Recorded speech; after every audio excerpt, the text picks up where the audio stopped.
I'm going to borrow a little inspiration from one of my favorites, Will Ferrell, and say that the NFL is the greatest pro sports league on the face of the planet. And for that, I will make no apologies. It's an occasion so nice, I'll say it thrice. Welcome back, welcome back, welcome back. It's your boy Brooksee, and he's Calvo. The passion for NFL football north of the border is alive and well. And here on this pod, we might have too much passion for our own good. And by too much passion, he means yelling at our TV sets for the 3 straight hours that we're watching football, especially when our teams are barely scraping out a win. Hey, a win's a win, buddy, and don't act like your Lions have not been stressing you out since like 93. Yeah, that's probably a fair statement. But one other fair statement is I'm ready to get hurt again. Should I stop you if I've heard that one before? Only a few times. We are fans of the Toronto Maple Leafs, so that's basically our mantra at this point. But Right. that right there, I think, buddy, is why people tune into the NFL, and hopefully you'll keep tuning into us as well. I'm a lifelong Eagles fan, enjoying the fact that we're in our glory days right now, Oh, here living we them go. right now. Here we go, as defending champs. We're Calvo, starting already. Oh my God.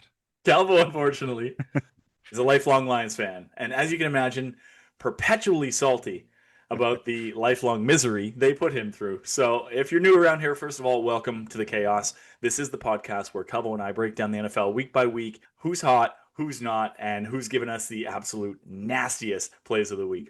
Yeah, and I mean, I often look back and figure out why I'm the way I am, and I think I did it to myself. The Lions, the Jays, the Leafs. Yeah. But I mean, hey, if your favorite team doesn't make you miserable for 5 months out of the year, are you even doing it right? No, you're not.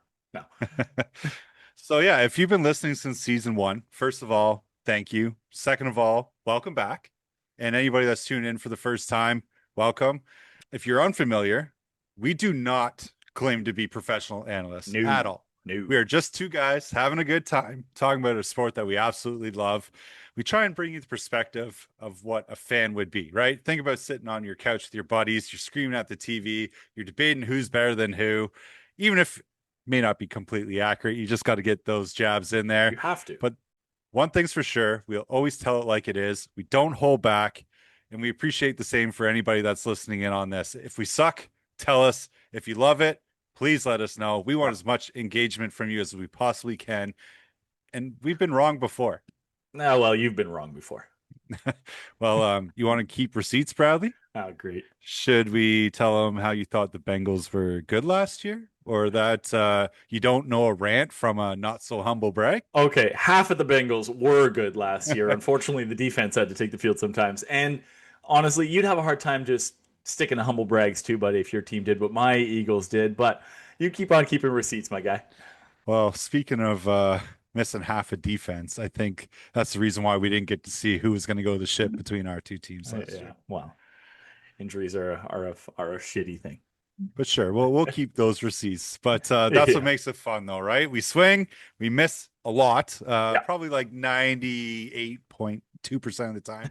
But the odd time we do swing and hit a home run, don't worry, you're going to hear about it because we always bring the unsolicited opinions. And if you don't like it, well, then make your own podcast. Exactly. So last season, we had it all. Burrow cooking, Eagles flying, Lions biting kneecaps, Chiefs being the Chiefs, and yeah, the Falcons doing Falcon things. Are they like the new Chargers, like the Chargers be charging? Yeah, that might the be. Falcons now. Sure. Well, yes, Atlanta did fuck it last year, but hey, at least they're not the Jets. Am I right? Thank goodness for that. But yeah, before we get too far, if you haven't had the distinct pleasure of listening to our first two seasons, that's quite all right. We'll forgive you. But you can find everything under the Frontline Media account, wherever you enjoy your podcast. Just look us up there. I know it's a hockey thing, but don't worry, there's some hidden gems in there with the NFLA. But we're going to do things a little bit differently here in season 3. And for the first time, you get to see us. You've had the pleasure of being soothed by our low manly voices and going back and forth at each other. But hopefully that'll keep you coming back and not too scared off by our faces here. You mean these handsome faces? Yeah, sure. I mean, leave it to you immediately call out the folks tuning in for a thirst trap here now that we're kind of branching out from the 2 seasons of just audio for our thirsty listeners. Oh God, man! If we are thirst traps, our fans are far too horny, or just ready for some football. Let's just put it that way. Yeah, But no, there's no shame at all. I'll plug us all day long if I got it. But we're just here to give the people what they want. But that's it. while we're here for the newbies to this show, it's pretty simple. He's Brooksee. I'm Calvo. So naturally, Bralvo was the way to go. You're going to hear that term quite a bit. But we also call our loyal listeners the Bralvonians. I know. I know it's a bit of a mouthful, but the name is kind of caught on at this point. Are we not doing phrasing anymore? Fuck yeah, dude. But yeah, this season though, buckle up. I think it's gonna be wild. We've got young QBs that are going to be trying to prove that they're the real deal. We're gonna have some legends chasing one more ring. We're gonna even see defenses scarier than the blast zone around Calvo's bathroom after he eats literally anything spicy. And if you're familiar with the NFL, like at all, you know that there's going to be more drama than a Netflix binge. Man, you blow up a guy's bathroom one time and they never let you live it down. But yes, the NFL season always brings a little of everything, right? We got some upsets, we got everything. But one thing is for sure, there's always going to be spicy takes, bold calls, and probably me being more right than you more times than not. Yeah, maybe we'll let the listeners decide that one. Besides, I had a better record than you did last year. Oh, okay. Well, first off, that's a crapshoot. I care more about the bold predictions than picking a winner every week. But let's be honest, you pick fucking layups every week. Hey, 12-point spread. Oh, that's my lock of the week. the segment is called Locks of the Week. You want to take your chances on coin flips, man? That's on you, fella. Hey, man, it's more fun than picking scared all year, guy. Don't forget to turn on your nightlight after we finish this episode, okay? It's so Fuck scary in you. the dark. Fuck. The only thing I'm scared of is having to go to the washroom after you've been in there. Fair, fair. All right, to our listeners, if you're still with us, grab a Timmy's, throw on your lucky jersey, and settle in because whether your team's sitting pretty atop the standings or already giving you gray hairs by Halloween. Yeah, you could grab a Timmy's or a little drinky poo, either one. We're not going to judge you. And we definitely got you covered for anything NFL the rest of the way through the season. So, This is the NFL, Season 3. Let's talk some football. oh, yeah, let's go. Woo! So, I know we're getting going a little later than we kind of anticipated here. It's been quite a busy summer personally for myself, and I got a kid on the way. So, things get a little bogged down sometimes, plus trying to figure out the logistics of how to bring this to you on YouTube. Yeah.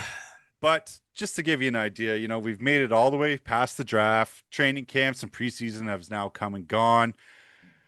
The first week, though, buddy, it's basically a week away. And I mean, we got a snooze fest coming up on the Thursday nighter. What a shitty way to start the year. But there's one thing that is for sure. We've got quite a bit to cover. So why don't we get right into it? And let's start with some kind of key players who changed teams over the offseason. Cowboys Eagles is the way to start the year, just so we're clear. Just Oh, so we're yeah. clear. Unconsensual humping. Is that what? The Eagles just dry humping the shit out of the Cowboys up and down the field. Love it. Oh, boy. Well, speaking of the NFC East, buddy, some key players that changed teams. How about Deebo Samuel? I mean, this was kind of a storyline throughout a good chunk of the offseason, and he's out of San Fran. He's in at Washington. They also picked up Laramie Tunsil.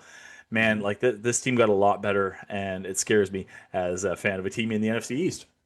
It probably should. I mean, that's quite the big boost, and if you look at Debo, especially with them being able to bring back McLaurin, who just signed an extension there, that gives them quite the dynamic for the offense, especially if you see Jane Daniels take the next step. Now they did lose Brian Robinson. They just trade him away, but that shows you what faith they have in Austin Eckler and young Bill Krosky Merritt. Kid looks phenomenal, so hopefully he gets a chance to run with it. But yeah, there's no doubt if you're in the NFC East, you got to be kind of trying to keep pace with some of these moves, right? Absolutely, and I feel like Laramie Tunsil is one of those names. It's like because he's a lineman, you don't hear about these types of moves as often, but like that level of protection now upgraded for Jaden Daniels is going to make him even more explosive, which scares the shit out of me. Absolutely, as it should. Yeah. Pittsburgh making moves. Steelers don't usually do too much in the offseason, but they bring in DK Metcalf. Yep. They bring in 40-plus-year-old Aaron Rodgers. He's looking as spry as ever. Oh fuck, is he ever looking old uh, as shit? oh boy. But a big subtraction as well. You know, when they first brought in Decaf, you're like, oh wow, they've got a wicked 1-2 punch in George Pickens. Yeah. And all of a sudden now George Pickens is traded to the Cowboys. So kind of makes you wonder what's going on there. And then for the longest time, they didn't even have Aaron Rodgers. So you bring in DK, you get rid of Pickens, and now there's no quarterback either. And it's like, man, what are these guys doing? But I guess it all worked out for them in the end. Well, it's a weird situation for sure that Pickens even wanted out, especially after all the additions that Pittsburgh made. But honestly, like the calling card of that Pittsburgh team is their defense. It's going to be their defense again this year. And Yep. if TJ and the gang can keep that team in games, keep that offense in games, it's how do you bet against Pittsburgh having a winning record yet again? Oh, yep. That 9-8 looks real good. But hey, I mean, it's kept Tomlin in a job for like 20 years now. So for sure, for sure. And I mean, I guess it is kind of strange too that Pickens wanted out, but I guess if you look at it, he wants to be the number one, which he's still not going to be the number one in Dallas. yeah, But he's probably feeling a little salty about them bringing in DK, right? So I don't know. We'll never know the full story of it, but who knows? Maybe the Steelers will average 1 touchdown a game instead of like 12 fucking field goals. could be.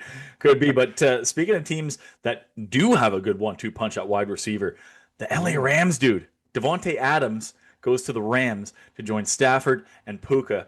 I This team was already terrifying. Last year we barely got by them in the NFC divisional round, and Mhm. they just like that. Stafford throwing a Devontae, that scares me a little bit. It's going to be dangerous, especially if Stafford can stay healthy. We know he's dealing with his back stuff there, but it's funny, when Devontae first went to the Jets last year, they made this big deal, just hang out with the boys to have a losing record. And, Yeah, yeah, I'm kind of surprised that Devontae signed as quickly as he did with the Rams, right? Because, everyone thought maybe him and Rodgers are going to stay together, go somewhere yeah, as kind of a package deal. But here they are separated again. And I think this is a beautiful move for Devontae. He doesn't have to be the number one, although he's still probably going to produce like a number one. yeah. And you're right. If you can keep those two healthy, plus Stafford, and then you throw in Kyron. They added in Terrence Ferguson through the draft as well, a nice, promising tight end. Yep. That's more of a passing threat than Higbee. Man, yeah, that Rams team is scary because we know their defense didn't take a step back either. The defense is still stout, Jared Verse and company there, and obviously Sean McVay at the helm. He's won a Super Bowl before. He's a very good coach. He leads his teams to very strong seasons most years, barring a ton of injuries or anything like that. So yeah, I mean, look out for the Rams, man. Absolutely. And I think like the biggest storyline, which I mean, I don't remember the last time this has happened through the offseason, but man, it was just a quarterback carousel It really happening. Like was. guys are going everywhere. Rodgers, we just mentioned, he ended up in Pittsburgh, Geno Smith to the Raiders, Darnold going to the Seahawks, Justin Fields over the Jets, Russ and Jameis Winston to the Giants, and then old man Flacco going back to the Browns. So it's like, man, what what are some of these teams trying to do? And not to mention, Danny Jones just went to the Colts and won the starting job over Anthony Richardson, right? So there's a lot of movement going on here. So I think if you look at some of these teams outside of maybe, well, probably all of them actually, like their coaches need wins, or else the coaches are probably canned this year, Yeah. except for maybe Aaron Glenn, who just got there with the Jets, right? And probably Pete Carroll with the Raiders. But we'll talk about the coaches that switched in a little bit. But man, it's just insane. Like, have you ever, like, I shouldn't say have you ever, but do you remember a time where we've seen so many quarterbacks change hands like this? I don't. It's kind of wild to me that so many teams are banking on a change at QB being the one thing that kind of puts them over the top, especially with the QBs that we saw moved, right? Like, and honestly, Daniel Jones winning the job in Indy over their fourth overall pick, Anthony Richardson, from 2 years ago. Like, they've given up on him already. Absolutely Called wild to it. me. I can't believe it. Daniel Jones is not that guy, but I guess the Colts think he's that. And you know what? Maybe he will be. Maybe he, like Sam Darnold last year in Minnesota. Like, maybe it's just the right Yep. system for him finally. Who knows? But um, Justin Fields, I think, is actually kind of the one that it surprises me the most. But I think that the Jets stand to gain the most from that move compared to all the I other do. quarterbacks that kind of shifted. I do too. I think there's still a lot of what ifs. What's that system going to look like? Is it actually going to complement him and let him use his legs? Or is he just going to be a check down monster? And then kind of like Jalen Hurts was in the first couple of years, just check it down. If your first or second read isn't open, then take off, right? I Yeah, think that's exactly what we're going to see from him. And there's not necessarily anything wrong with that. It's just a very safe way to play. But I mean, hey, if it sets him up for success, really wins are the only thing that matters. So if it gets you a win, then so be it, right? absolutely. Yeah, so I mean, needless to say, a ton of action, a ton of moves in the offseason. Going into the 2025 season, probably a few that we, don't necessarily have time to talk about as well. So, if we missed anyone, I want you all to drop us a comment. Let us know who is the biggest piece that you think landed on a new team, free agent or trade wise. Absolutely. Please. Because obviously it's hard to think of everybody, but these are we I guess one big one that we missed was Stephon Diggs going to the Patriots and coming off that knee surgery. Looks pretty good so far from what I've seen in camp. So we'll see if he can kind of return to old form. He was looking pretty good on Houston before he got hurt. So that would be the other big one. But if there's anybody else, please let us know. So obviously, with all these teams moving around and building through the draft, why don't we pick four teams or so that we think are ready to kind of take the next step forward? And it could be anything. They don't necessarily have to make the playoffs to take that step forward, right? But Right. maybe they win a few more games this year. Or maybe they, Going from 3 wins to five, I think is a step forward. So. hey, still progress. But I mean, if we're being honest, I think Jacksonville. Yes, I know, dude. I know. I said it most of No, last year too. I know. Every week you were able to give me shit about them for for perpetually underachieving, but this year's gonna be different. They're gonna have. They're. I think they might have a chance at the division. I don't want to. I don't want to get crazy, but Jacksonville, I think, has they're poised to take the next step. They did well in the draft, picked up a couple of solid free agents. I think Trevor Lawrence is going to come into his own now with Brian Thomas Jr. and they've got Travis Hunter there now as well, right? So he's going to play opposite Brian Thomas Jr. He might play a little bit of defense. I think this team could be young and explosive. last year, I just simply could not see what you're seeing. Yeah, Trevor Lawrence just did not look like the guy that we all thought he was going to be coming out of college. Felt like Dougie P kind of lost the room a little bit, maybe because, yeah, as you know, like when you're winning, things are great. When you're losing, not so much, yeah. right? This year, I think they will be improved. We'll talk about him in a little bit here, but they brought in Liam Cohen, right? Yep. Obviously, highly touted for his offensive mindset with the Bucks.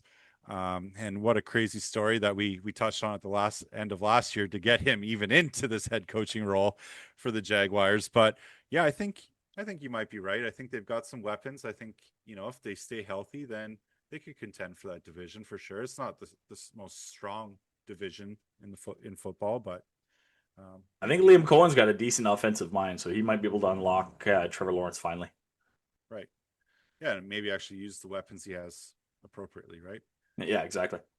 All right, who? I mean, the NFC North is so funny to me because it's so strong and it's like it's honestly. Have you ever seen a division send all four of their teams to the playoffs? Because I think this year the North could be that team. Are the Bears going to finally be good, dude?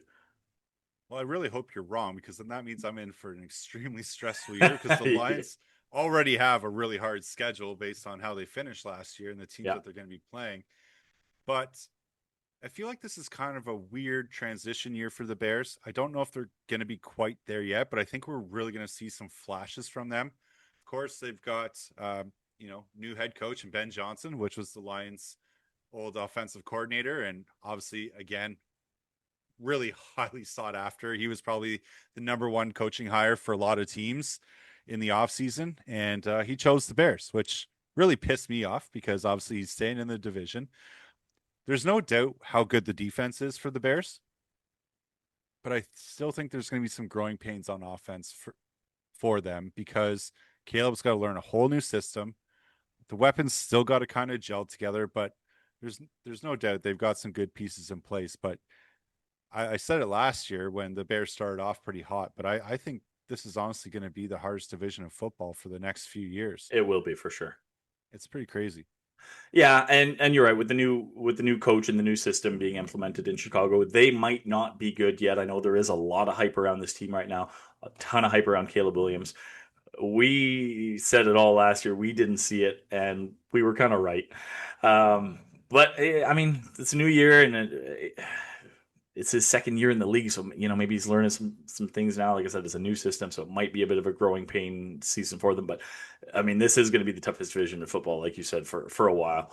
Yeah, So I've been trying to pay attention to Caleb in camp, right? And I've been on the record. I think he's not as good as everyone thought he was. yeah, Bus might be a little bit harsh, but I don't think he's it's going to be early. in that upper echelon. But even watching him, and I know it's preseason, but like they still had their starters in, starting offensive line, all these things. He was still kind of disconnecting on some passes. I think he had one really good game. I think it was the second game, but like there's times where he had really great protection. He's still just holding the ball, and then he got sacked, right? Yeah. Ben Johnson's called him out a few times. So it'll be interesting to see how that progression goes for them. But hey, that's what happens when you have a young team. They got to learn somehow, right? Yeah. Speaking of And young another, teams, oh I was going yeah, to say, yeah, speaking of young teams, one team that I really see taking the next leap is the Denver Broncos. yeah. They got a little taste of the playoffs last year, and nobody really anticipated them being there, right? Got a rookie quarterback. You got Sean Payton coming in. Well, he didn't come in last year, but establishing that system on both sides of the ball for them. They finally upgraded the talent in the RB room, so that's going to make them a little bit more scary on offense this year, I think. Plus, Bo Nix can kind of kill you with his legs too if he has to, right? He's not going to necessarily have design runs all the time, but he will be able to do that. But there's no doubt in my mind that with that upgraded running back room, the experience that they gained last year, and that defense that they have, they're only going to get better under Sean Payton. Going into last year, I think a lot of the experts had said I think a 4.5 or 5.5 over under for Denver for wins. I personally didn't see them winning more than 5 games last year, and they went out and they won. What was it? 10. They won 10-7 was their record, I think. So Yep. absolute dream season for a rookie quarterback and a young team that's just kind of figuring things out. I don't know that you can have much better of a season than that. So how do you go down from here, right? Like the team is so young and so hungry and so the taste for that winning culture is there now, especially with Sean Payton, right? He's Yep. so experienced, and so yeah, I mean, I think that this could be a division winning Denver team. It's very possible. Move over, Hey, Chiefs. maybe we'll see. We'll do some predictions later on. Yeah, yeah, We'll see how that all shakes out. But no, I definitely think you're right. I think for them to miss the playoffs, I don't know if it would necessarily be a disappointment per se, because I do think they played a little above where they should have been last year. for sure they did. But we're also only like a year and a half removed from me absolutely blowing them up on this podcast, calling them a dumpster fire for the stupid trade that they made for Russell Wilson Yeah, and cost them all that stuff. Now, Russ looked pretty good last year. Let's not deny that in Pittsburgh. yeah. And who knows how he does for this next team that I want to talk about that I think is going to be up and coming, and that's the New York Giants. They've got a good coach, Dayball. He's had to go through it. He's never really had a great team. They finally got, some decent pieces in place. You got Malik Neighbors coming back for year two. They drafted Jackson Dart, who looked really good in the preseason, in my opinion. They brought in my boy. I fucking love this guy, Cam Scattaboo, just a little bowling ball of a running back. So I think, and then who else am I thinking of here? They brought in defensive rookie too. Why can't I think of his You're name? thinking of Abdul Carter? I am thinking of Abdul Carter. Yeah. Thank you. That kid's just a beast too. So they're starting to build from the draft, and that'll only start to help them in the future attract free agents and whatnot, especially if they can win a few more games than they lose, right? So The Giants have been bad for years, for a few years now. But the one strength they really had last year was their defensive line, I think. And mhm. adding Abdul Carter to that through the draft, like this guy is they were talking about Philly wanted him so bad. He kind of wanted to play in Philly. He used to play at Penn State. Mhm. But he did obviously was not going to fall that far in the draft. What did he go third overall? So Yeah. he's a monster of a talent, and that Giants defense is going to be able to get after a little bit and probably keep probably keep Jackson Dart or Russell Wilson or whoever's throwing the ball for them in games. And again, NFC East, I don't like that. Stop it. The other teams in my division need to stop getting good.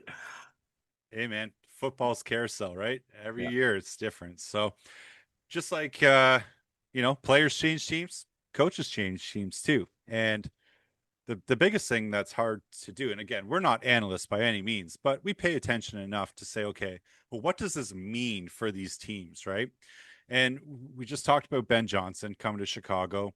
Yeah, he's bringing a highly offensive mind, and maybe to a fault, with the trick plays and whatnot. But you got to keep teams on their toes. And again, I think they finally found their guy. I hope it pans out for him, but in the same breath, I really hope it doesn't because he's in my division. But I think, that was their biggest weakness was their offense, right? They didn't know how to manage the clock. They made questionable calls on third downs. They couldn't run to save their life. It was just, I don't know. I think they'll see a big step forward in the offense. Just quickly, I want to go back. Honorable mention to the Carolina Panthers for teams that are, I think, poised to take the next step. We forgot to mention Sure. this because this is a team that, like, I said it several times last year. I don't think this team is very far from being pretty good.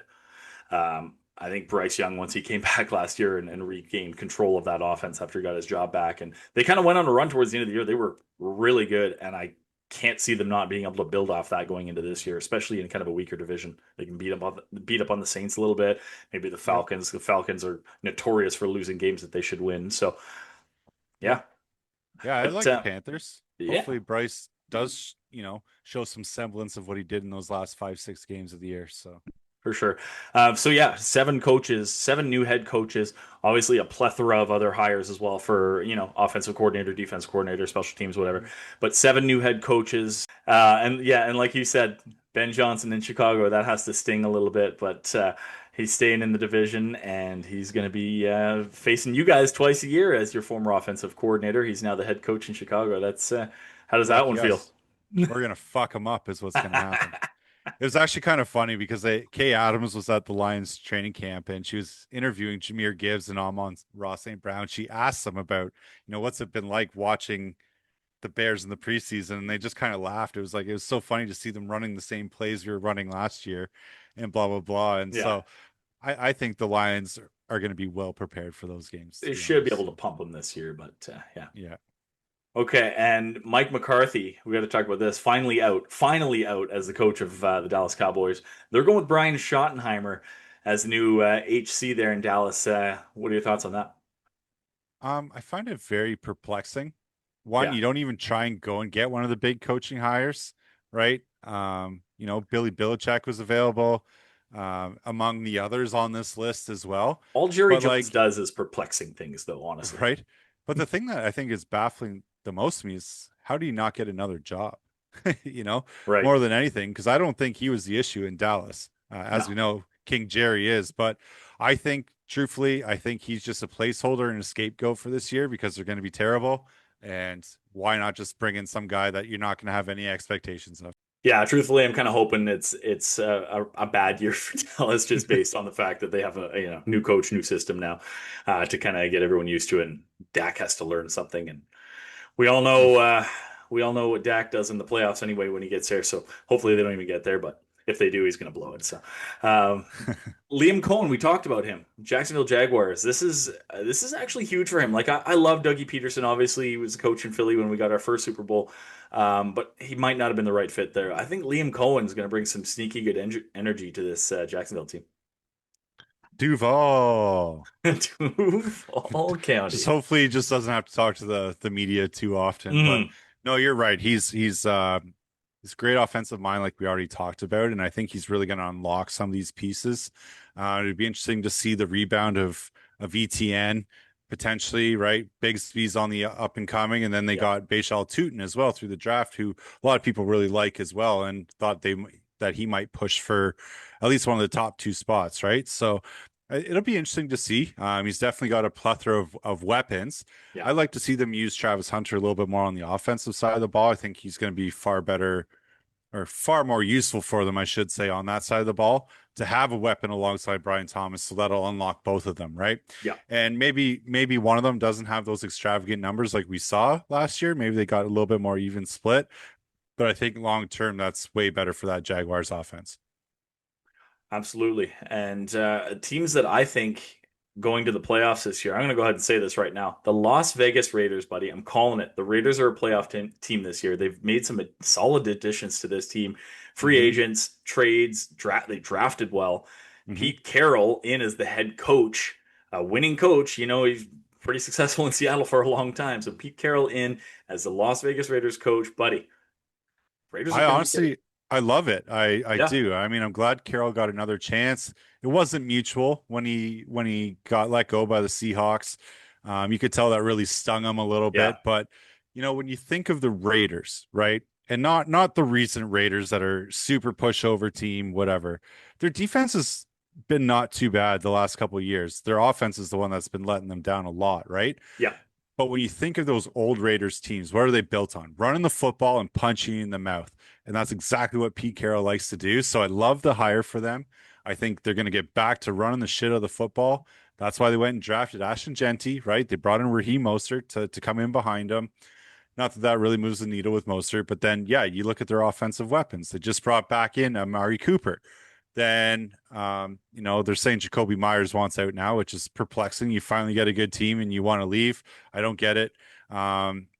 But Thornton looked really good in the preseason, and of course they drafted Jack Besh, and then you throw in Brock Bowers. It's like, okay, you guys got weapons everywhere, and you still got Michael Mayer sitting on the side, who was projected to be a pretty good tight end over the last couple of years too, right? So it's like, man, if they can just be as good as they were on defense for the most part, and then score a few more points, you're right. I mean, do I think they've got enough to get to the playoffs this year?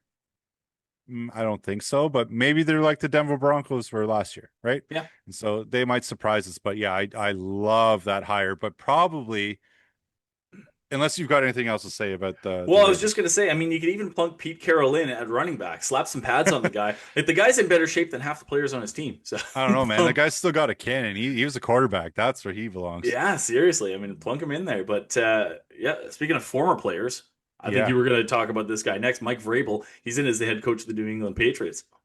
this is probably my favorite coaching hire out of all of them Yeah, that moved. Only because, yeah, expatriate. But man, I love this guy. He's no nonsense. Dude, he was even throwing on pennies and getting in those drills and hitting guys without a helmet on. this is like Th- Dan Campbell of the AFC. Yeah, this guy's a psychopath, and He's I a absolutely psycho. love it. Dan But Campbell, I love it. what you're noticing is it's the no nonsense, like, Yeah, no, this is our culture. the If Patriot you're way is not, coming back. yeah, if you're not here for it, then get the fuck out, right? Yeah, And yeah, that's how it should be, right? And I love coaches that hold guys accountable. I think there's something to be said about that still like old school way of coaching, right? And holding the accountability there. It's my way or the highway, and yeah, you're gonna do it or else you're not gonna play. Now there is one guy that I think he's kind of getting thrown into the wolves a little bit in New yeah, Orleans, and that's yeah. Kellen Moore. And we know it hasn't gone so well for him in the past as a head coach. But you never know. Everyone deserves a second chance, but that team is not good. I get that head coaches make a little bit more money than offensive coordinators do, but why would you not want to run it back with the Philadelphia Eagles? You just won a Super Bowl as the offensive coordinator in Philly. Now you're going to go to what probably, I mean, if not for Tennessee, New Orleans could be the worst team in the league this year.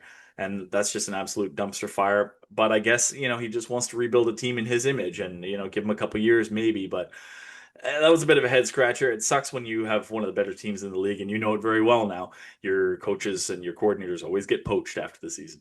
Sure do. And that's the unfortunate part, but also awesome for these guys, right? To get their opportunities Yeah. and for Moore, a second opportunity. And it's kind of that like, this is my shiny rock. Don't touch it. Right. That's it. Yeah. Whereas, if you're an offensive coordinator, he's doing everything that Nick Sirianni wants him to do and throwing in a little bit of his own flair, right? Yeah. But Well, it sucks to lose both offensive and defensive coordinators in the same offseason. It happened to the Eagles a couple years back after we went to the Super Bowl. It happened to you now this year. Ben Johnson and Aaron Glenn both gone. So mhm, Detroit in first. Well, could be interesting. Some new voices there in Detroit calling the plays, calling the shots. So we'll be okay. You just don't worry about us, okay? I'm not too worried at all. Well, one thing that every new year brings is something that if you play dynasty football, you love the rookies. And I always like to see what rookies come in. There's always guys that are highly touted, but then there's always the guys that are like drafted in like the third to the sixth round that always surprise people. And there's no doubt that they make serious impacts on their team. So why don't we talk about a few rookies on the offensive and defensive side of the ball that might have big impacts on their teams this year? And why don't you Absolutely. start? Well, I'm gonna go with a team we just talked about, a team that I think is going to be a playoff team this year, the Raiders, and Ashton Genty. I think this guy's going to come in. He's drafted into a pretty solid position. The Raiders have done a lot this offseason to um, kind of beef up the talent around the room, right? So they've got a couple other additions that you talked about. I don't have to go over them again, but like you said, Pete Carroll in there now as head coach, Geno Smith as QB. I think the Raiders are on the up, and I think Ashton Genty's going to be. I think he's going to be pretty productive in that Raiders offense first year, especially with, Brock Bowers and a couple of those other guys drawing attention, right? So, Yeah, taking those fucking layoffs real early, eh, Bradley? fuck yeah. The highly anticipated Oh, rookie oh, fuck may around. may or may not have an impact on the team. Well, sure. Why don't I give you one? And I'm trying not to be a homer here, but man, if anybody paid attention in the preseason, Isaac Tesla, drafted in the third round by the It's Lions. good. I'm He's gonna be so good. excited for He's this gonna be guy. Like, good. man, he's running some crazy routes, making some awesome catches, and the dude does a solid worm. If you haven't seen it, look it up. It was so clean. I loved every He should second make of the it. team just for that. Yeah, but man, this guy's got a nice blonde flow. From Michigan, loves the Lions. When he went to his draft interview, he actually wore a Tesla jersey to his interview, which Brad Holmes was like, "Yeah, it was kind of cheesy, but I loved every second of it." And you know what? The guy wants to be there, so why not? And I do think like he's going to take over as the wide receiver three there in probably a very short time. He looks Yeah, awesome. I could see it. He looked great in what I saw of him in the preseason. So, my next one, another guy who looked pretty good in the preseason, Travion Henderson, the rookie running back for the New England Patriots. This is a guy that I think they like all the tools that he brings to the table. And you'll remember, like Ramondre Stevenson was the guy a couple of years ago. They drafted him thinking, okay, he's going to be the next big guy. They gave him all kinds of leash, and he's a good running back. But I think they like all the intangibles of Travion Henderson a little bit more, and I really don't think it's going to be too long. Well, let's just say this. I think Ramondre Stevenson is going to be on a little bit tighter leash in New England this year with Travion waiting in the wings. Yeah, I don't necessarily disagree with that statement. And like, man, that kid is electric. Like That first touch, explosive, yeah, his first touch of the preseason, kick return kick return. Yeah. touchdown. Um, John Gruden has called him like Gibbs 2.0. So man, if he's even like a shade of Gibbs, the Patriots got a good one. And He's got some I tools. Yeah. I really see them using Stevenson just kind of like they use Montgomery in Detroit. Like that's a good 1-2 punch to have. Like Yeah. it's good to have a guy that can run north south and then have another guy that can get outside the tackles. Like it's a perfect recipe for success.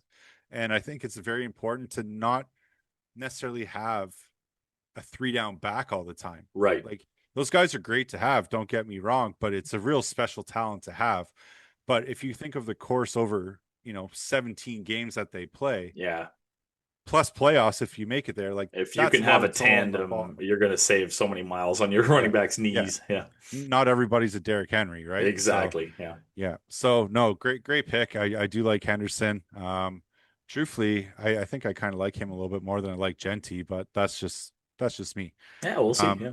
but there's a guy that I really like, and he's out of Tampa Bay, and his name's Emeka Egbuka. And one of the highly touted receivers coming out of this draft class. And everyone kind of scratched their head when Tampa Bay drafted him. They're like, what are you doing? You got McMillan, who started to break out at the end of last year. Of course, you got the ever studly Mike Evans.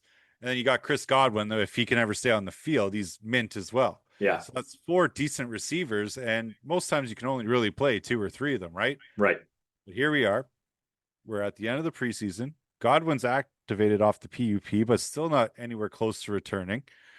McMillan busted his neck in one of the preseason games. So right now, Egbuka's the number 2 receiver on this team and has a chance to make an immediate impact and have some good production with Godwin out. You're absolutely right. And especially when you've got, I think, easily the best quarterback in that division, Baker Mayfield, thrown to you. Yeah.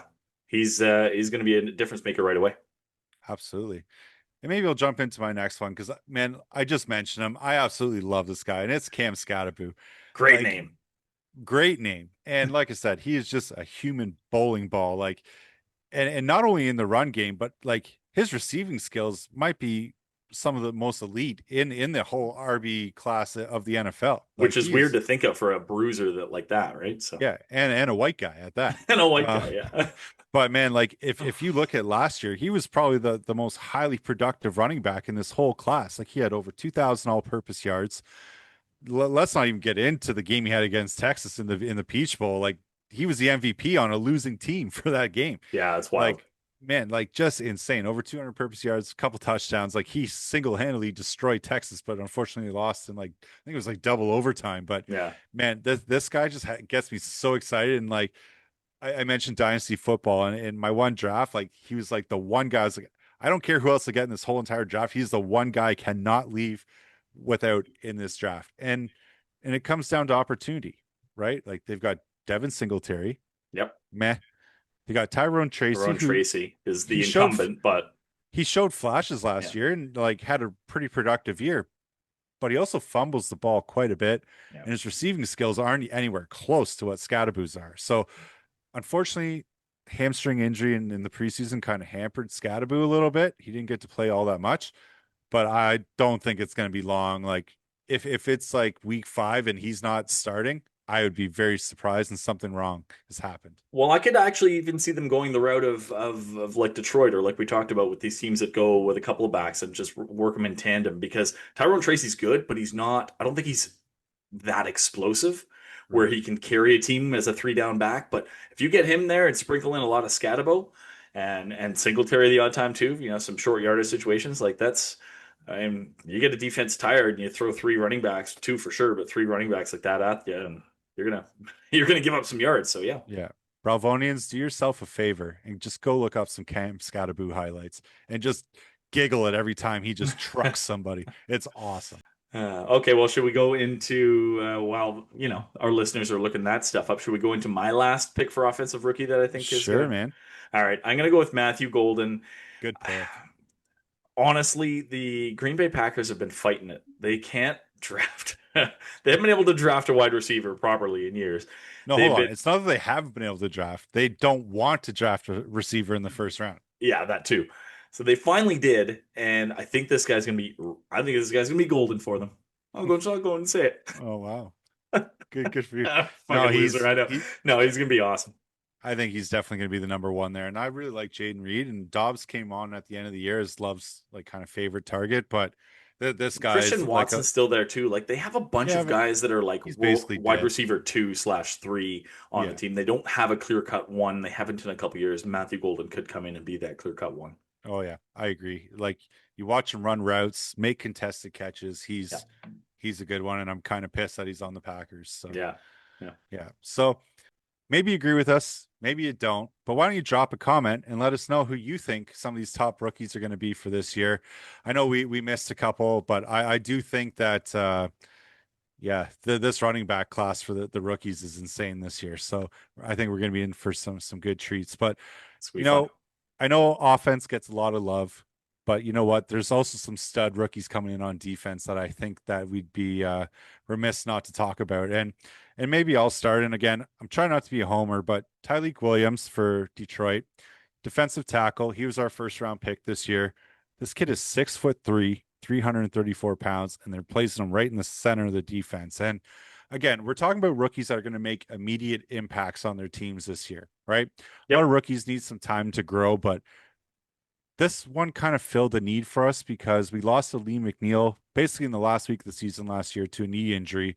So he's not ready to go for the start of the year. So he's basically filling in where McNeil would be as a run stuffer in the middle of the defense.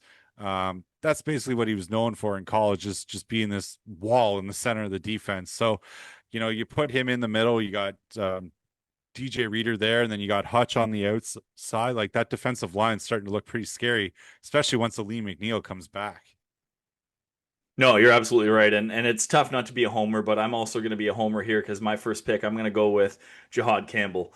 the first round draft pick of the Philadelphia Eagles. This is a guy who was a top 10. A lot of boards had him as a top 10 talent, and he ended up falling to 30.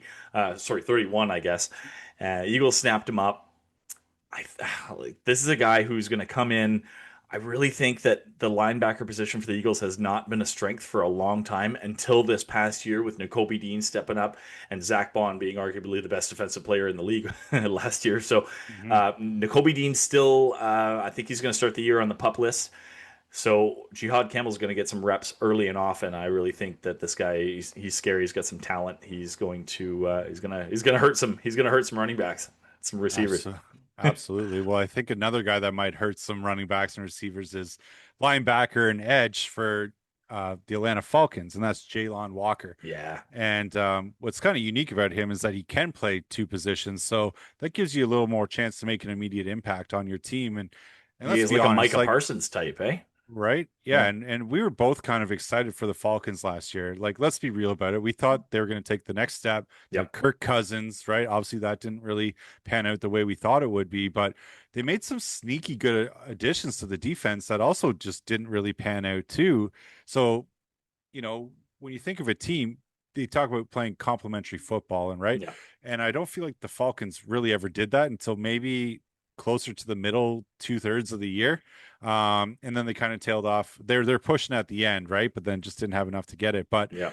I think for a defense that struggled kind of mightily, finishing in the middle of the pack or the bottom two-thirds of the league in most of the defensive categories, bringing in a guy that can play two positions and help you out multiple ways is a big boost.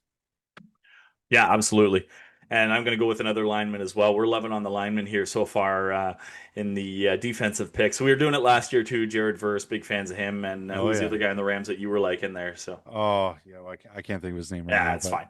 big Anyway, boy. well, yeah, the other big boy on the Rams D line there. So I'm gonna go with a lineman out of San Fran. Michael Williams comes into San Fran in a pretty good situation. This is a team that, oh my God, the injury bug just crushed them last year. I think they won Hmm. 6 games. Like this is a team that should have been really good, probably should have been one of the top teams in the NFC, and it just did not happen for them. So Hmm. there's a lot of hype around them this year. They're projected to win the division by a lot of experts. Do really well, 11 or 12 wins.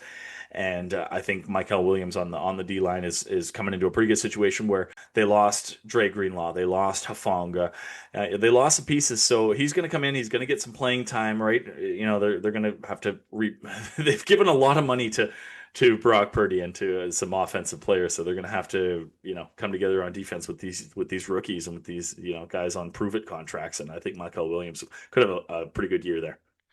This is the tough part, right? Like San Fran has been notorious for dishing out these massive contracts, selling first round picks, Yeah. but your window's only so big in the NFL. Guys get hurt all the time. And, you know, I like to think of it in like 3 to 4 year windows, right? And that's pretty much all any team ever really has, except for some of these, big dynasties that are throughout the years. You think about the Patriots for so long, even the Chiefs the last few years, right? Yeah. But again, like these dynasties have to end at some point, right? And yeah, I think we went back and forth about this a lot last year, and I kept saying I didn't think the 49ers were as bad as their record showed, and you strongly disagreed with me. I sure did. And but I mean, hey, the record speaks for itself. It doesn't matter how good the team is on paper. If the Yeah. record's not there, you're not a good team. And Correct. that's what I argued about the Bengals as well, right? You can't start 0 and 4, 0 and 5 and expect to make the playoffs and do anything half decent, right? Yeah. But like I said, sometimes you get a little lucky and you hit on players that do really well, or you have a season that maybe you performed a little bit above where you should be. And I'm going to stick with the Broncos for my last defensive rookie pick, and I'm going to take Jahdae Barron.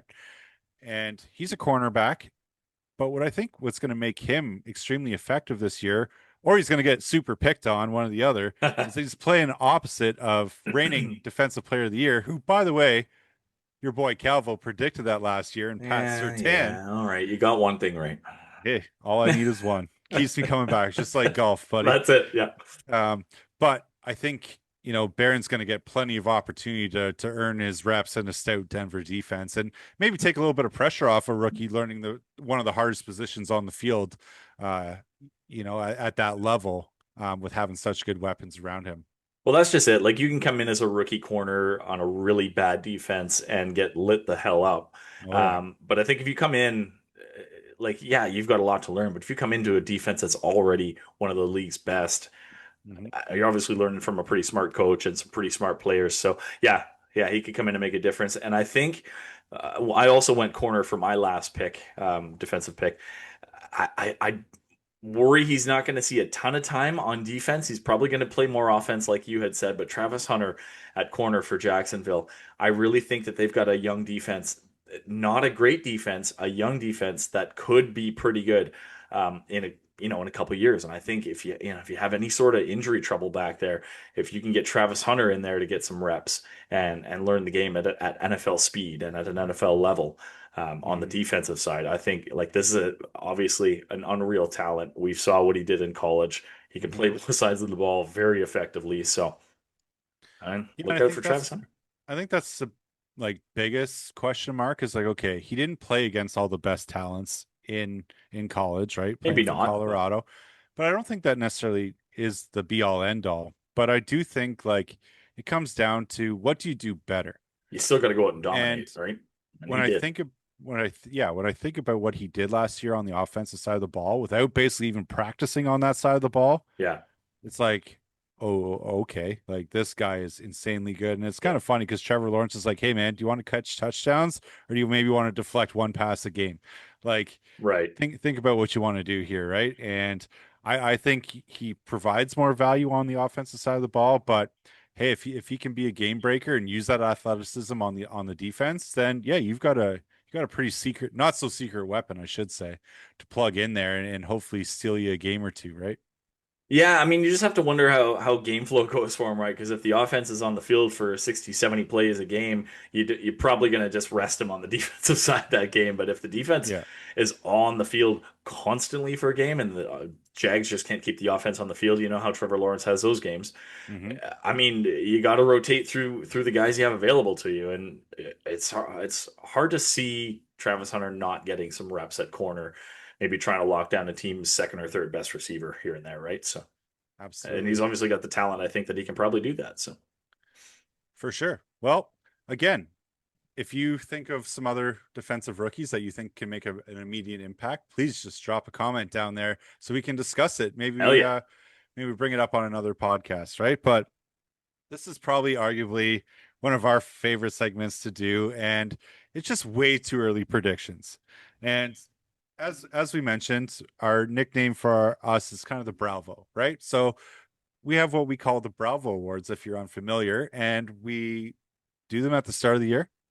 We'll touch on them again in the middle of the year, and then of course we'll talk about it at the end of the year No, to we give give our our favorites for Bravos at the start of the year. We actually do the Bravo Awards mid-year, and then we okay. reflect on them late in the year. If you want to get technical, Yeah, yeah, in the end, it's still the same. We're going to talk about it 3 times this year, so just buckle up. But again, yeah. we want as much engagement as possible. So if you think we're idiots, please, by all means, tell us. We might tell you you're an idiot straight back. Just beware that it's free game, right? You guys want to be trolls? We can be trolls too. So let's just have a Let's little bit of get fun it. with it. Let's be respectful, but let's have a great time with it. Don't even be Anyways, respectful. You can yeah, tell who cares? Calvo he's ugly as shit. It's Yeah, fine. It's cancel fine. culture's dead. So fuck it. All right, so let's get into it, Okay. man. Let's start with the big award categories. Okay, so who do you got for MVP? I'm gonna go with Josh Allen, man. I think reigning MVP winner. I think that Buffalo's poised to. I really think they're gonna finally climb that hill and take the AFC. So Josh Allen, repeat MVP, and Bills going to Super Bowl. Brovonians. Do you see what I'm talking about? Fucking layups everywhere. Take a fucking risk It's sometime, guy. MVP. What do you want me to fucking do? Well, I'm gonna give you one, Okay, and I'm probably gonna get trolled for this one, but I'm you saying will. Baker Mayfield, man. Yeah, This you're guy definitely has gonna been get on trolled the for up this. and up for the last few years. The Bucks have won their division the last couple of years in a row. He's got weapons everywhere, and I think it's Baker's year. I love that guy. He took a lot of shit playing for the Browns, but I mean, who doesn't? So, It's a bold take to see a guy that was almost forced out of football to come back and run another team and win MVP. But hey hey, man, man, you're look all at about those bold takes. just like Shakir's hips, the stats don't lie, man. I'm just Here, saying. here's it. I'm just Hell of a saying. reference. Threw for a shit ton of touchdowns and a ton of passing yards, and he's only going to get better. So Yeah, come you're on, Baker. All right, Baker. We'll see what you can do. All right, so we got to go OPOY, Offensive Player of the Year, buddy. You're gonna hate me. I'm gonna be a homer, and I'm gonna take another layup. Saquon Barkley's got to get it. Come on, Really, really Saquon taking Barkley. those, really taking those risks today, bud. Do you want me to pick a winner or just some random person? Saquon I want Barkley's you, a winner. I want you to be a little bit more accurate about it. Saquon, dude, they got Will Shipley waiting in the wings. They're not going to let Saquon run as much as he did last year. You're dreaming. He's gonna You run know, more than he ran last year. He's you gonna know who is gonna win the going to win record. Offensive Player of the Year though? Who? Jameer Gibbs. No, he's not. Yes, he is. He's way better than Saquon because he can catch What? the ball. Saquon. So can Saquon. Are Oh you yeah, are yeah. you How nuts? many how many games did Saquon cost you last year? One. Two probably. One. There was the one drop, I think, at the beginning of the year against Okay, Atlanta. and then he almost cost you a second one. I'll give you that. But you know who won't cost us the game is Jameer Gibbs, and they're putting this kid in the slot this year. He's going over 2,000 all-purpose yards easily. Give me Jameer Gibbs. All right, not a bad pick, I guess. He's not going to win, but it's a solid pick. At least better, at least probably a little bit closer than Baker Mayfield's going to get to MVP. So, You know who uh, it's going to be? It's going to be like Bucky Irving or something. It's oh, going to be something stupid. The there are Bucky, some people the betting on that actually. dude, the Bucky hype is unreal It's this year. crazy how much hype he's getting right now. Yeah. It's crazy. So again, I'm trying not to be a homer in these things, but Defensive Player of the Year, I'm going to take Aiden Hutchinson. I mean, the dude was an absolute animal before he got hurt last year. He was He's a leading the league freak. in sacks in like 4 games. So he's back. He's healthy. He's got a metal leg now. So watch out. This guy's coming and he Well, looks that's cheating. You can't fantastic. just like propel yourself over offensive lines. Come on now, Yeah. Well, with he doesn't got freaking bionic springs. legs. He's just going to kick people. Oh, okay. Into the stands or what? Yeah. Boom. Well, I'm gonna pull a Calvo here. I'm trying not to be a homer, but I'm gonna go with Jalen Carter. He's an absolute beast. He's probably the best, most talented defensive player in the league, without question. Is the best pass rusher in the league right now. I think even better than Micah, even better than Trey Hendrickson. Yes, I know you're gonna say Trey. Well, Trey led the league in sacks. Yes, I know. Jalen Carter is gonna lead the league in sacks this year. Jalen Carter is gonna win Defensive Player of the Year. For me, it's not all about the sacks though. For me, it's like, okay, how many pressures can you generate? How many games do you change just for being who you are, right? That's what makes like the TJ Watts, the Miles Garrett's that much better than everybody else, right? They don't necessarily they're still gonna get their sacks, but it's like how much do you disrupt the offense? And that's what I look at, Yeah, it's right? not all about the counting stats for sure. It's how much, you're scaring a quarterback into making a bad throw a lot, right? So, but yeah, you're right. I think Jalen Carter does that better than anybody. For sure. Yeah. Okay, so give me your offensive rookie of the year. I'm going to go with someone that we didn't talk about earlier. I'm going to go with Omarion Hampton of the Chargers. I really think that when you have a team like the Chargers, that they're kind of meh a lot of years, and then last year they really kind of broke out. They made the playoffs. They were in a pretty good position in the playoff picture. I really think they're going to build on that. Justin Herbert is fucking unreal as a quarterback. I know I shit on him a little bit last year, but he really turned it on in the second half. He's unbelievable, and I think with the talent that he's got around him, look for him to make some noise. A good pick. I actually there's a few guys that I like over Genty to get that award. And one guy that we didn't talk about earlier as well is Ted McMillan from Yeah. the Panthers. And like he's just walking into a beautiful opportunity. He doesn't really have that much competition to fight for targets. We saw Bryce kind of show a semblance of what he did in college near the end Yep. of the year. And so if he can keep on that progression, like that's going to be a pretty scary duo for the year, and it's going to cause some fits for the defenses that they face. But I like Tet. I think he's going to get a lot of opportunity, and he might be this year's neighbors, to be honest. Yeah, that's a solid pick right there for sure. All right, well, buddy, let's talk defensive rookie of the year then. And I'm going to go with another Carter. I'm going to go with Abdul Carter, third overall pick by the Giants. We did talk about him a little bit earlier, but this guy's going to be a game wrecker in the worst way for opposing teams. Abdul Carter, defensive rookie of the year. He makes a lot of guys look like children when they're standing He beside him. does. He's a big boy. He's huge. And my pick is a guy that I already picked in our defensive rookie impact players, and that's going to be Jalen Walker for the Falcons. Again, when you can play multiple positions, I think you have a greater chance to break the games. And you're playing, if you can play two positions at a pretty high level, I think you got a pretty good chance to win that award. He does have a solid shot at it for sure. Okay, so this one I always find fun because it's like, what actually constitutes comeback? Obviously, it's injury or just a really bad statistical season, but so I'm going to give some honorable mention here to Aiden Hutchison. If he can come back and do what he was doing at the start of last year before he got injured, he's going to be in the running for comeback player of the year. Trevor Lawrence just was terrible Hmm. last year for the most part. There were flashes of brilliance that you expect to get out of Trevor Lawrence more often than you actually do. So he was kind of crap last year, but I think he could have a nice comeback. I think the Jags are going to be good. However, JJ McCarthy, the Minnesota Vikings, I really think the Vikings are going to be solid again this year. They've got all the pieces. I think JJ had a year off to nurse that injury and really Hmm. learn the offense. So with him under center now, look for Minnesota to be a decent team, and JJ McCarthy is going to get comeback player of the year. I like JJ a lot, and I'm kind of pissed that he's on the Vikings, to be honest. Yeah. Honorable mention for comeback player of the year, Kim Kardashian.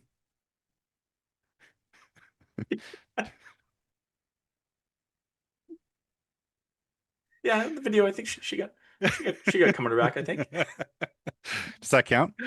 Oh, Uh, best no, clip ever. oh man, my actual pick is going to be Justin Fields. And Solid. like, I think if you think about kind of the short end of the stick that he had to play for the Bears for a couple of years. Their teams were terrible. Goes to Pittsburgh last year, and I think they kind of did him a little dirty. Russ couldn't play for the first 3 or 4 games. Fields kept them competitive. He actually looked pretty decent. They won a few games, but you know, questionable decision making. They went with the guy that they paid a lot of money to in Russ Wilson. Now it worked out. They went to the playoffs, but I mean they limped into the playoffs pretty good, right? Yeah. So I do think that if given the opportunity and they have a coach that can actually utilize him, he's definitely in line for this comeback player of the year. Oh, 100%. It's a solid pick, and I look. The Jets are the Jets, and they find a way to screw themselves most years. But I think Justin Fields might be immune to any of that. Like he started 4-2 with the Steelers last year. He looked really good until Russ just took over for whatever reason. Hmm. But yeah, he looked really good. I think he's probably in a pretty good situation in New York. So yeah, it's a solid pick. All right. I know I've been fighting for my boy Danny Campbell to win coach of the year for the last few years. Like You have. what he's done with that team has been unreal, but I'm going to go a different direction. We've already talked about him tonight, and I said how much I really love that hire, him going back, but I really think that Mike Vrabel is going to bring the Patriots back to the playoffs, and he's going to win coach of the year this year. It's a shame that he didn't get a head coaching job last year, but I think that year from not doing it and kind of working on the sidelines with the Browns really brought back his love for it. And again, I think he's just a fantastic coach. Always loved him with the Titans. Yeah, he's going to do a great job this year. Playoffs might be a stretch, but I really do think that the New England Patriots are back on the right path. They're back on the up, and yeah, they're gonna be pretty good soon. It's a solid pick. I gotta go with the former Eagle defensive coordinator Jonathan Gannon, who's now the head coach of the Arizona Cardinals. We have not talked about the Cards yet today. I Yeah. really think the Cards are about to make the next step. I think that team they were getting a lot better last year.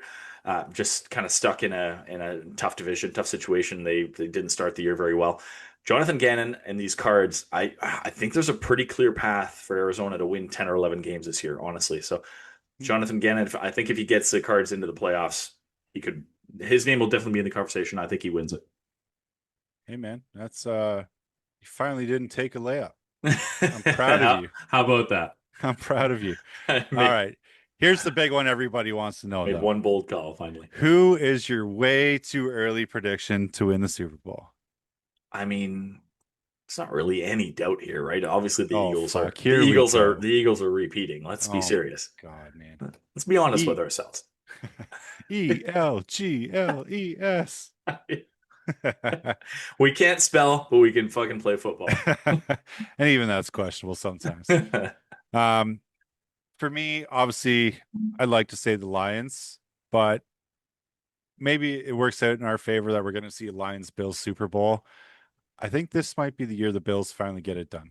I would honestly love a Lions Bills Super Bowl. Two teams that have never won it before. It'd be It's a wild. can't lose for most viewers. Yeah. Well, it's kind of a can't lose. or for most, yes. for most viewers. But if you're a fan of either one of those teams, like if you lose, that's like one of the most heartbreaking losses you're going to get, right? Like it's just Yep. two teams that are just starving for a championship and both probably equally deserving if they both got there. And it's like, how do you even pick that game? Like it's going to be fantastic if that happens. Listen, losing the Super Bowl fucking sucks. It sucks to get that far and to not, come out on top. And so, yeah, if you're a fan of one of these two teams that have never won it, especially the Bills, they went there four straight times back in the 80s and Right? lost every time. But yeah, like if Gross. you've never won it and you get to that game and you're finally on the cusp and you lose, oh fuck, what a Mhm. heartbreaker that would be. But yeah, I mean, The Lions have officially got a championship, but it was before, it's before you the know, Super Bowl era. Yeah. everybody like counts things because it's not the Super Bowl. Hey, if Dallas fans still talk about their last championship in the 90s, I think we could count the championships our teams have won prior to the Super Bowl era. So that's just me. Hey man, even Taylor Swift got a ring before the Cowboys, so I guess there's a chance for anything. Yeah, she did. Congrats, by the way, to Taylor and Travis just Yeah, announcing that. Was that today they just announced that they're I engaged? guess, yeah. Travis What I thought Kelsey. was so funny, I saw like a Thumbs meme and down. it was like, what's so fitting is that like this is her Prince Charming and the setting is like a fairy tale, but then you see his handle is Killa Trav and it kind of ruins everything. Especially when he's tagged in the photos. I kill a trap Right, at this yeah. beautiful. Yeah. Yeah. Yeah. Ah, well. Hilarious. Yeah. Well, Bravonians, those are our way too early picks for the main winners of awards and who's The going to win the Bralvo Super Awards Bowl. to be. Yeah. We're not done yet, though, No. because I think with that, you also have to pick the division winners. And I like putting this on tape early This is my and favorite seeing how part. we Yeah. and see how we compare near the end of the year. Because as we know, anything can happen, Mhm. injuries, surprise teams, right? But again, we're going to be wrong 98% of the time. And chances are you're going to call us idiots and you're going to be wrong 98% of the time too. So Yeah. let's just call it what it It's just is. These NFL are way football. too, yeah. And these are just way too early predictions. So I know we just talked about the Bills and the Lions. So why don't we start with the AFC East? Who do you like? It's got to be the Bills at this point. Like, yeah, it's a layup, but at this point, are any of the other three teams close enough to overtake them? I think the Dolphins are going to be in purgatory this year a little bit. The Jets aren't quite there. Patriots are going to be good. They might be second in the division this year, but I think the Bills are pretty much going to run away with it. Yeah, I'm with you. I don't really see anybody else as a threat, but I do think, like I said, I have a feeling the Patriots could sneak into a wild card spot. Yeah. What about the AFC North, buddy? This is, I mean, if it's not the NFC North, the AFC North is probably the toughest division in football. So what do you think? How do you think that one's going to play out? For me, I still think the Ravens are the kings of the North. The Kings of the North. Yeah, they are the team to beat for sure. Yeah. I'm gonna go crazy here and pick the Bengals. Yeah, that's stupid. Yeah, their defense shat the bed every time they had a chance to last year. I can't see them doing that again this year. So if the offense is anywhere close to what it was, and the defense makes a stop here and there, this is a team that's gonna. I don't want to say run away with the division. Obviously, the Ravens are really good, but yeah, I think it's gonna be the Bengals this year, buddy. Yeah, it's I don't know. It's a take. I don't see what made the Bengals any better defensively. Like they they didn't get any better defensively, and they They didn't just make scraped any by additions. signing Trey Henderson back. So I like, just think that they can't be worse. They can't be as bad as well, they were. there is that. I don't know if they can be worse, but I That's don't think they're it. going to be any better either. That So and that might be all they need. They were. Did you see the run they went on with just the offense? Like, how do you win 9 games without a defense? That's crazy. it is pretty crazy. Yeah. Anyway, But yeah, AFC South. Let's go. I still like the Texans. I think they're the team to beat. They're the deepest, I think, on both sides of the ball, Yeah, and they got a really good coach there too. they are 100% the team to beat. But they kind of took a step back last year, and I don't think a lot of people anticipated that. And I'm just really curious to see how D'Amico Ryans kind of rights the ship for them this year. I really think the Jaguars are going to be good. Is it crazy to call them division champs? Probably. But I'm going to go the Jacksonville Jaguars win the AFC South this year, probably with a 9-8 record. Well, let's call it what it is, though. They're really the only other team in that division that I think personally can really like keep up. Yeah. Yeah. Maybe Danny Dimes surprises and the Colts are right in the thick of things, but yes, I don't know. I think it's going to be one of those two teams Colts for another sure. team where I think it's their defense is their story again. So Yeah. Yeah. yeah, we'll see. Jacksonville How about Jaguars, AFC South how about champs. how about the AFC West? Who do you like? So I think we're both going to lean away from the team that's won it like every year for the past 47 years.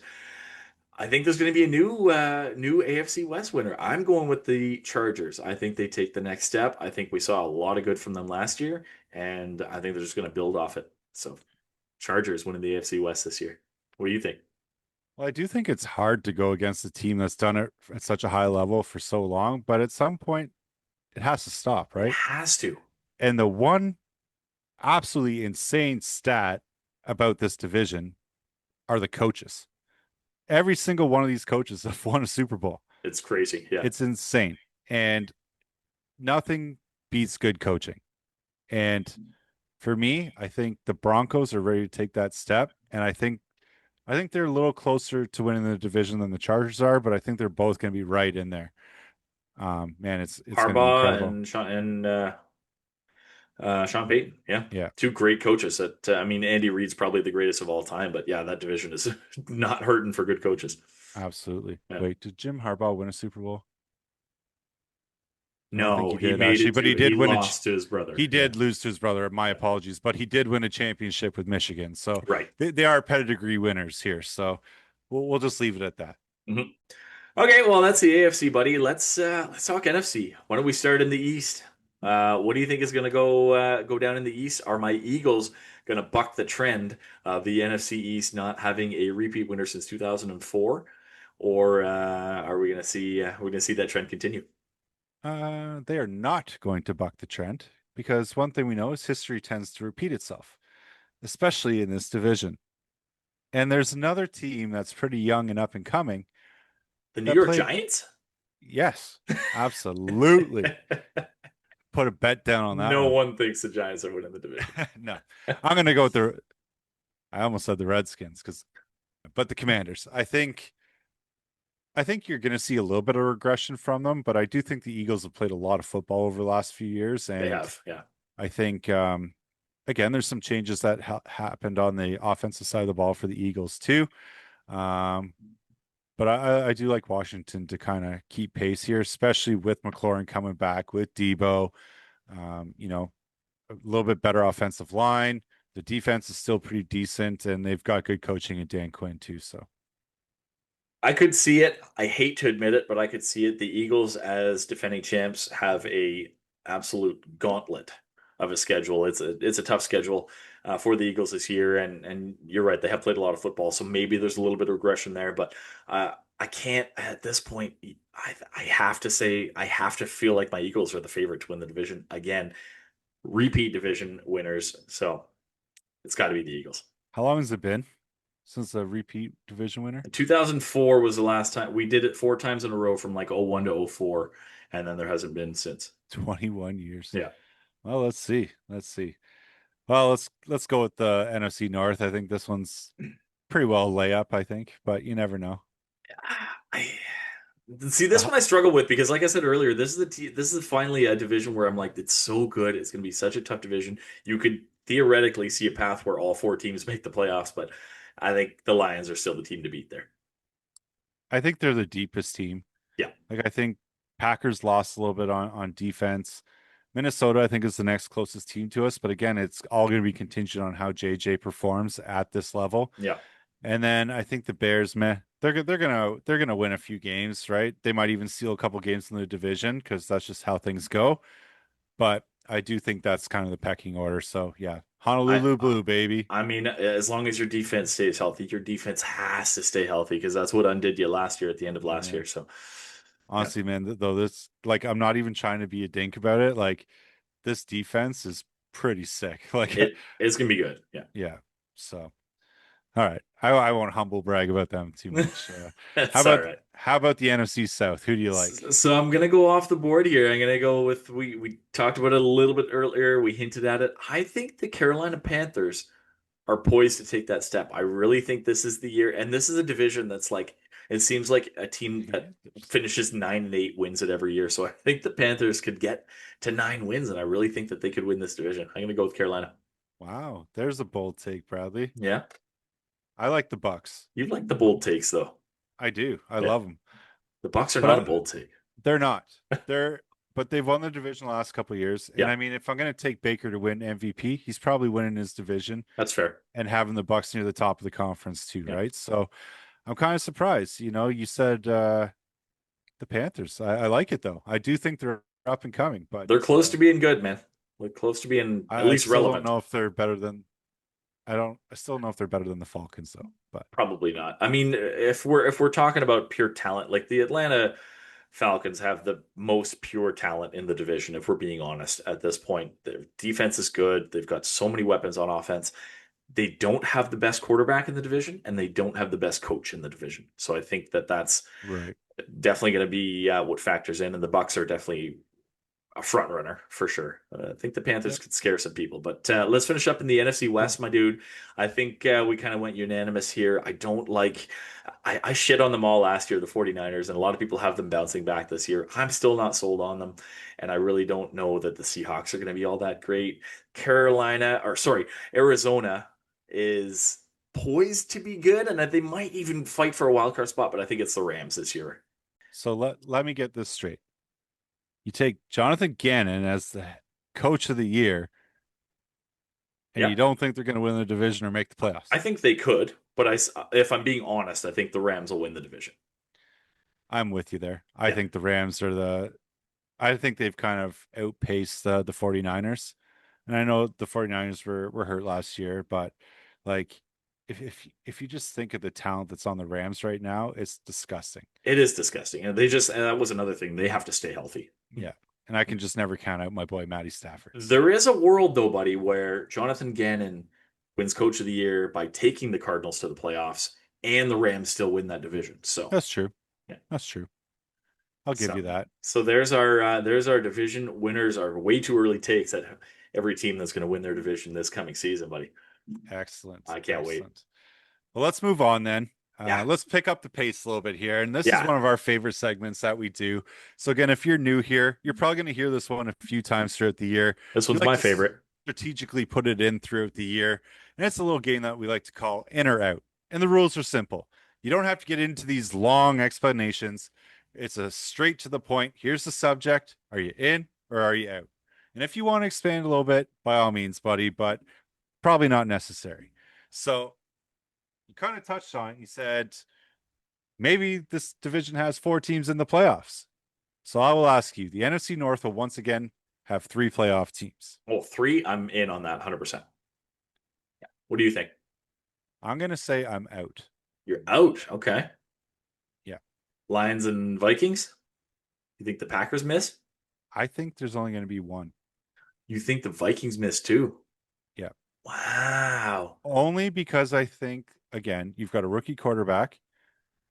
Love has had some history of injuries and their defense took a step back. The Bears might be a little bit of a wild card shot, but it's more, I think, an opinion of other teams in the NFC have gotten better.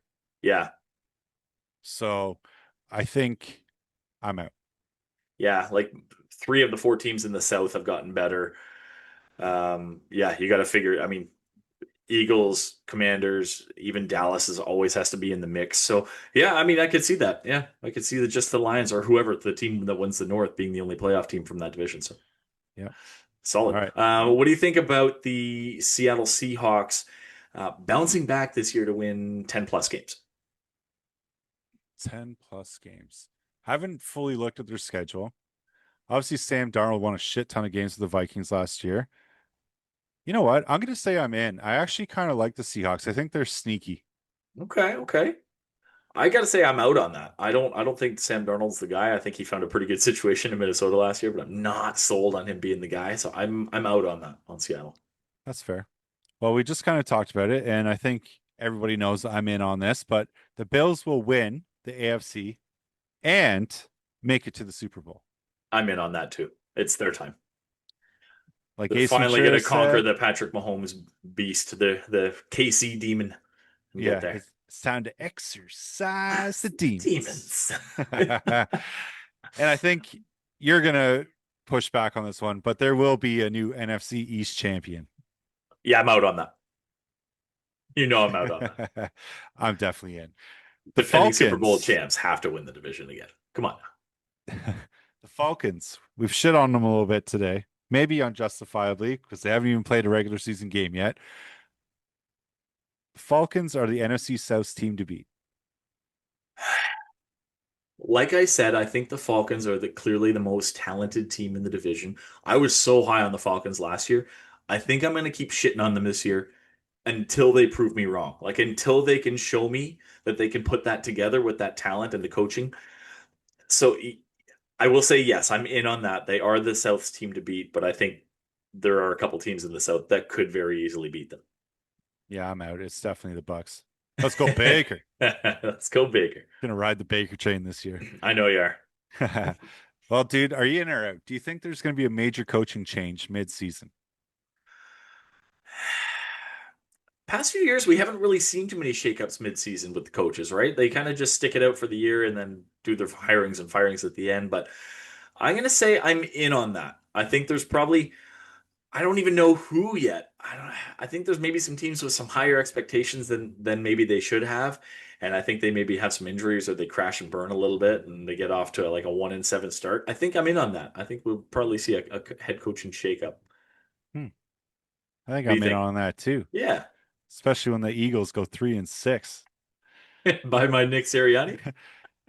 Well, I guess that begs the question, like, do they give him a little bit of grace because of, he's had a good little run here? He Or just is won the it Super like Bowl. His job is safe. He's the safest head coach in the league right now. maybe 100%. stranger things have happened? So the Eagles have a very tough schedule, I will say. So starting 3-6, probably unrealistic, but not impossible. Like they got to face the Chiefs, they got Detroit, Dude, they got to I go hate into Detroit's schedule Buffalo. this year. Like, as much as I think they're gonna win the division, like they've got a hard ass It's schedule, man. hard. Eagles have one too. It's ugly. Yeah. So we're both in on that. Okay.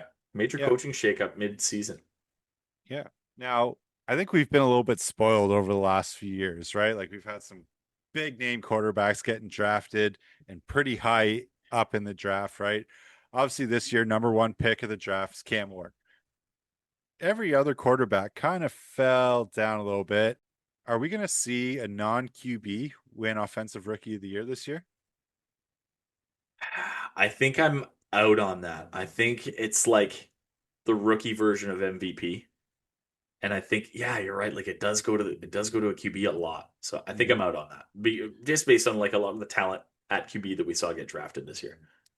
I think I'm in on that. And only because the running back class is Yeah, there is fucking a loaded. pretty good running back class coming in. That's true. And I do like Ted McMillan, but Yeah. we kind of touched on it before, but like I know Genty got all the hype, but I like maybe and I'm an idiot for thinking this, but I think Hampton, I think Scattaboo, I think Henderson. I wouldn't be surprised if all three of those guys have a much stronger year than Genty. Yeah, I could see it. Just based on the situation that they're in, for sure. Yeah.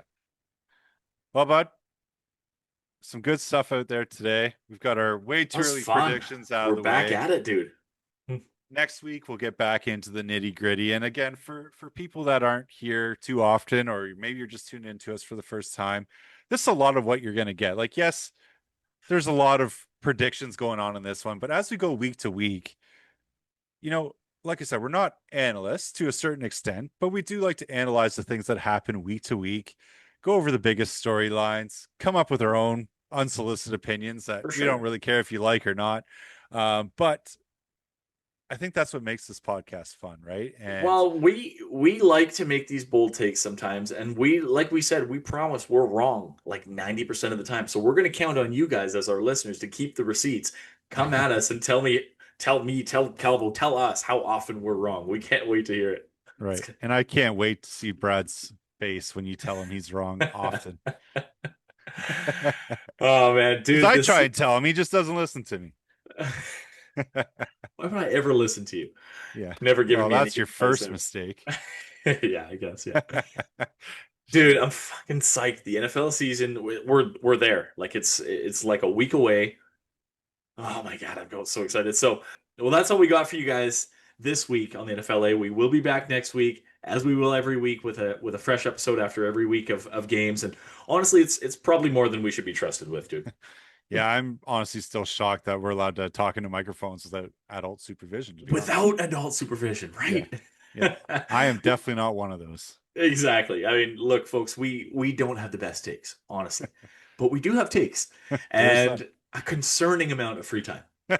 Well, yes and no. But there's one thing for sure. If you're here for polished analysis, professional insight, you've clearly clicked on the wrong podcast. Yeah.